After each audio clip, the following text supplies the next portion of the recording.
Quand j'étais tout petit, ce qui me bottait, c'était les voiliers et devenir pirate et des choses dans le genre. J'ai vu des films comme Pearl Harbor, La bataille des Ardennes, Tora Tora Tora.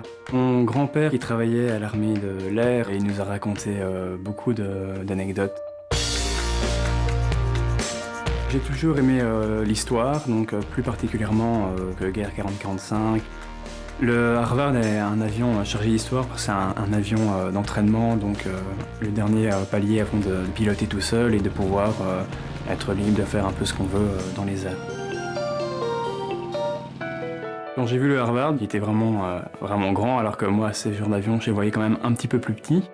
Quand je suis monté dedans, à ce moment-là, la pression a commencé à un peu monter.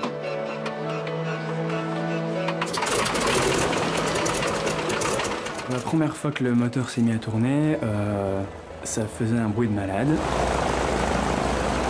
C'est quand on est arrivé en bout de piste pour décoller qu'il y a eu un petit stress. À chaque fois, c'est est-ce qu'on va réussir à décoller, est-ce qu'on va pas se planter dans le champ ou dévier.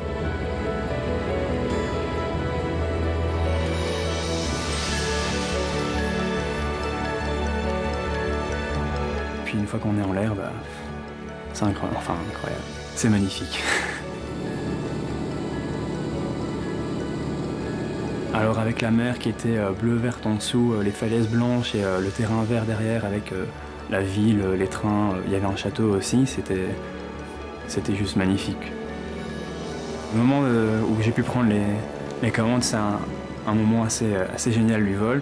Après, quand on a fait les loopings, j'ai un peu peur de me cracher dans l'eau, mais sinon c'était beau. J'ai réalisé mon rêve de piloter un avion de la Seconde Guerre mondiale et de monter dans un avion de la Seconde Guerre mondiale. Et ça m'a aussi donné envie de passer ma licence de pilote pour pouvoir piloter seul plus tard peut-être.